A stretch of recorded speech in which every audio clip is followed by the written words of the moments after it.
ज्यावेळी भगवंतांचं शरीर कपूरसारखं अदृश्य झाले, त्यांच्या नख आणि केस घेऊन सौंदर्य इंद्राने रत्नखचित सुवर्ण पात्रामध्ये, रत्नानं अलंकृत केलेले स्वर्णिम पात्रामध्ये ते शेषभाग घेतात आणि गणपती कुबेराला आज्ञा देऊन त्यांच्या पार्थिव शरीराचं निर्माण करवतात.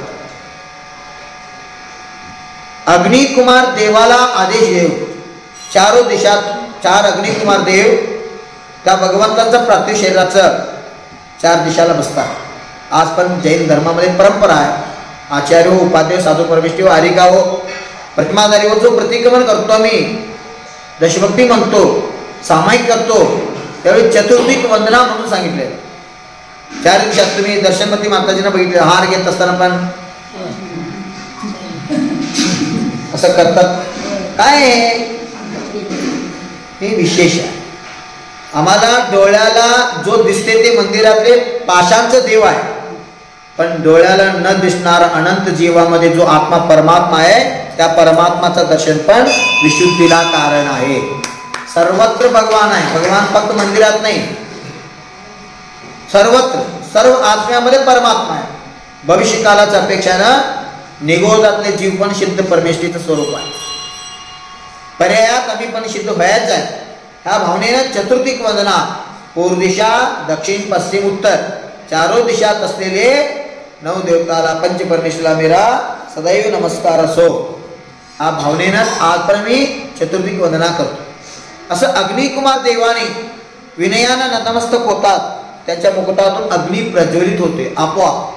आमच्यासारखं अग्निसंस्कार दाह वगैरे करायला लागत नाही. तीर्थंकराचं निर्वाण कल्याण झालं तर जो अग्निकुमार देव विनयानं नतमस्तक होतात, त्यांच्या मुकुटातून अग्नी प्रज्वलित होते आणि भगवंतांचा अंत्यसंस्कार क्रिया.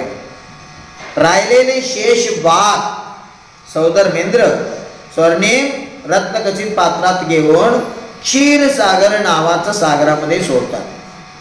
त्या सागराचा विशेषता काय? त्या भगवंतांचा अंतिम जो शेष अवशेष जो राहिलेला आहे, तो तीर्थ विसर्जन केल्यामुळे तो अनादि अनंतानंत कालपर्यंत त्या पाणी सदैव प्रासुकच असतात. त्या जीवाचं उत्पत्ती होतच नाही. त्याला तुम्हाला गाळायला लागत नाही, जीवानं सोडायला लागत नाही.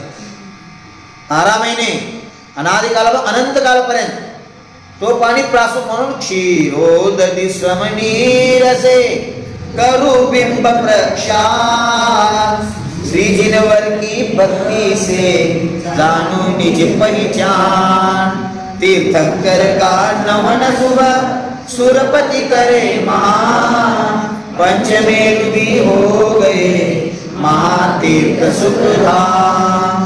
हे पूजन पाठ मध्ये सांगितलेलं आहे. हे भगवान क्षीरोदधी समनीरसे, क्षीर सागरचं जो पाणी आहे प्रासुक पवित्र जल, त्या जलानं तुमच्या 4 प्रकारचा अभिषेक होतात. कोणाचं? तीर्थंकरांचं. एक पहिला अभिषेक होते जन्माभिषेक. ज्यावेळी तीर्थंकराचा जन्म होते पांडू शिलेवर 1008 कळसानं बालकाचा अभिषेक होते. दुसरा अभिषेक आहे राज्याभिषेक.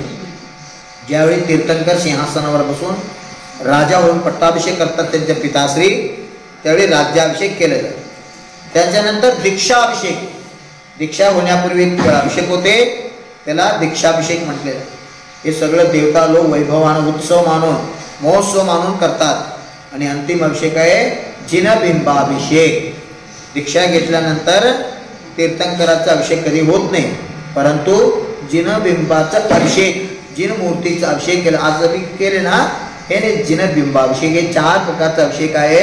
या 4 प्रकारच्या अभिषेकाच्या माध्यमातून आम्हाला चतुर्गतीपासून मुक्ती मिळवून घ्यायची आहे. चतुर्विध आराधनाचा संदेश घ्यायचा आहे. दर्शन आराधना, ज्ञान आराधना, चारित्र आराधना, तपार आराधना. आज जो पार्श्वनाथ भगवंताचं तुम्ही आराधना करत आहे, ते आराधना आराध्य होण्यासाठी कारण आहे. आराधक, आराधना, आराध्य.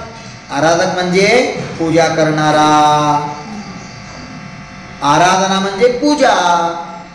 ज्या भगवंतांचं गुणानुरागी होऊन वंदे तद्गुण लब्धये, कसं ज्वारी पेरून गेल्यानंतर ज्वारी येते, गेहू पेरून गेहू येते, असं आम्ही ज्यांचा भक्ती करतो आम्ही पण असंच होतो.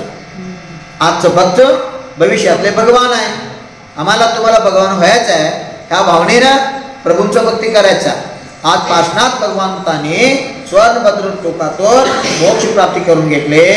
म्हणून आम्ही आज मुकुट सप्तमीच्या माध्यमातून शिखरजी एवढं गर्दी असते. आज पार्श्वनाथ टोकामध्ये पाय ठेवायला जागा मिळत नाही, पायरी पूर्ण भरून जाते. एवढं भक्त लोक निर्वाण फळ चढून स्वतःला धन्य मानतात. आयुष्यात एक वेळा तरी शिखरची यात्रा करावा, आयुष्यात एक वेळा तरी दिगंबर बावलिंगी संतांना आहारदान द्यावा, आयुष्यात एक वेळ तरी नमोकार महामंत्र आराधना करावा. हे 3 भाग तुमच्या जीवनात मिळाला समजा, तुमच्या आत्मा 3 लोकांचं नाम होणार. आजचा दिवस पार्श्वनाथ भगवंतानी मोक्ष लक्ष्मीचं प्राप्ती करून अनंत सुख भोगत आहे, अनंत अनंत कालपर्यंत भोगणार आहे. असं अविनाशी सुख आम्हाला पण प्राप्त व्हावा या मंगल भावनेनं आज पार्श्वनाथ भगवंतांचं निर्वाण कल्याण पूजा करून आमच्या आत्म्याचं कल्याण करून घ्यायचं आहे.